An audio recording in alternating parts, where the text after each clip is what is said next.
claims, and the government went silent. 700 officers from 25 police forces couldn't contain what erupted at Villa Park. Flares tore through the sky. Barriers collapsed. One woman was dragged away for waving an Israeli flag. 6 arrests. Hit subscribe, because what's coming next will stun you. Nigel Farage warned this months ago, "We've lost control of our streets." Last night proved him right. 12 intelligence alerts were ignored. £2.3 million spent on security, all wasted.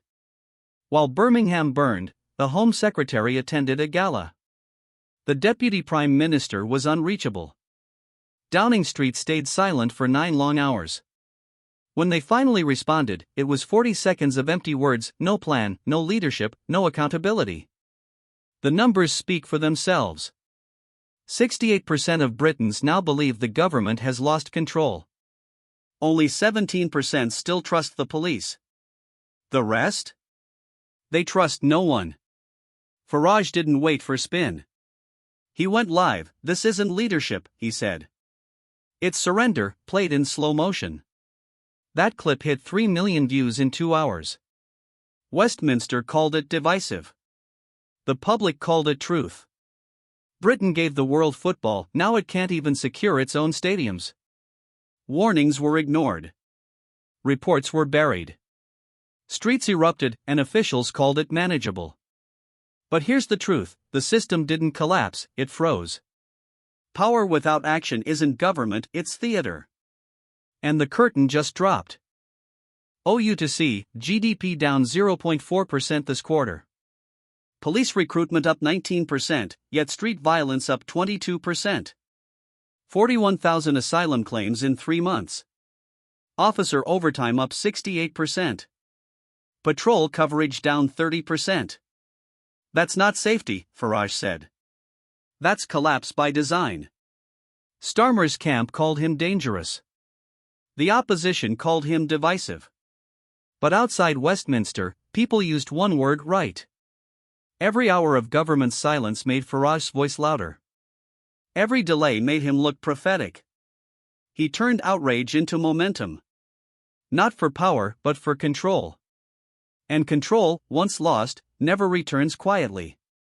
Order didn't shatter in Birmingham, it dissolved, street by street, command by command. By dawn, police lines were leaderless. The system Starmer swore would restore calm had gone silent. Birmingham remained under lockdown. Manchester followed. In London, riot shields replaced traffic signs. The Home Office called it contained disorder. Farage's words echoed through Parliament Square. When people no longer fear authority, authority ceases to exist. His message spread, shouted from protests, printed on banners, streamed across thousands of feeds. The government kept talking about unity, but unity means nothing when no one listens. This wasn't protest anymore. It was exposure. The mask ripped off a government that had already lost control. What remained wasn't chaos, it was clarity. By noon, the government stopped pretending. Cabinet meetings were moved to secret locations. Parliament sealed its doors. For the first time in modern history, the military was put on standby not for war abroad, but for order at home. Helicopters circled Birmingham. The footage leaked before ministers could twist it. Public reassurance, Downing Street said. But no one was reassured. The pound sank below $1.20. Foreign investors withdrew. Britain stopped being a market, it became a warning. Farage went live again: "When governments fear their people, democracy dies." That clip reached 40 countries. Starmer stayed silent, and that silence became policy. The state hadn't fallen, it had disconnected, a machine still running long after the power was gone. Trust can be measured. And it was gone. 3 major insurers froze urban coverage. Banks limited withdrawals to £250 a day. 90 councils shut their offices citing safety concerns.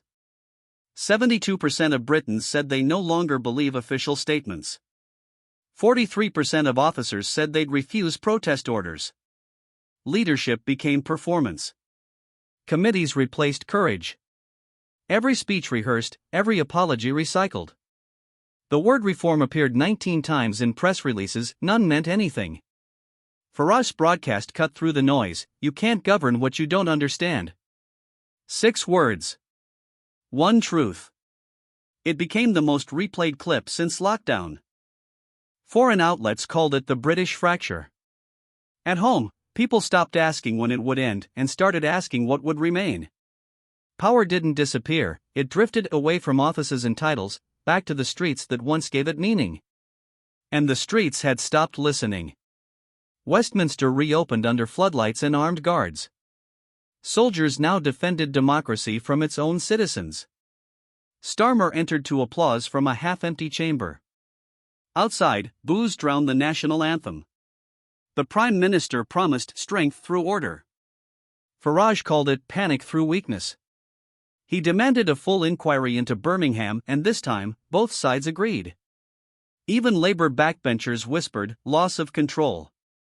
Then came the resignations: 1 police commissioner, 2 ministers, 3 aides. Each letter said the same thing: the system no longer works. Markets didn't crash, they adjusted. As if Britain's failure had already been priced in. Foreign papers called it the empire's mirror. The nation that once exported stability was now importing unrest. Farage's closing line cut deep: if you can't protect truth, you don't deserve power. It trended for 2 straight days. And for the first time, the government had no answer, only silence. And the sound of a nation reassembling itself. No banners. No chants. Just 4 words painted across city walls: we remember who we are.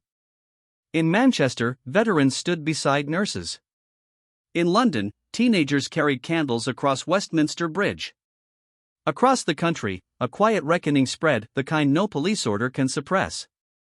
Drone footage showed lines of light across the island, 1 flame for every broken promise. This wasn't protest. It was reflection.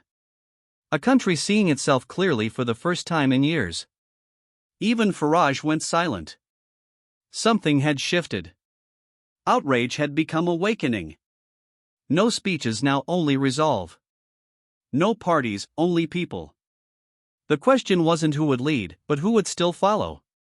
Starmer watched from behind locked windows at Downing Street. The crowd below wasn't shouting, they were waiting. For honesty. For meaning. For proof that government still existed beyond slogans. Britain wasn't burning anymore. It was remembering. And memory is the one revolution no power survives. Security fences rose overnight around Parliament Square, but they didn't keep people out, only the illusion in. Starmer's ministers called for calm. Their words met silence. Briefings grew shorter. Apologies longer. In 1 week, 5 departments issued the same line: we are monitoring the situation. The public heard it for what it was: confession. Across the Atlantic, the White House urged restraint. Berlin offered help. Paris called it democratic fatigue. But none of them understood. This wasn't political collapse, it was moral. Farage's final address shattered every record: Britain doesn't need saving. It needs remembering. 10 million shares. 60 countries replayed it. Even his critics couldn't look away. Markets steadied, faith did not. Churches filled. Cathedrals reopened, not for prayer, but for clarity. People searching for what power had abandoned: conviction. The state still stood, but belief, the thing that makes states matter, was gone. And without belief, laws are only ink. The riots are over. The silence isn't. No slogans remain. No heroes. Just a nation staring at its own reflection. Let us know your thoughts in the comments below. Don't forget to like this video, subscribe to our channel for more in-depth political commentary, and hit that notification bell so you don't miss our next deep dive into the world of power and politics. Thanks for watching.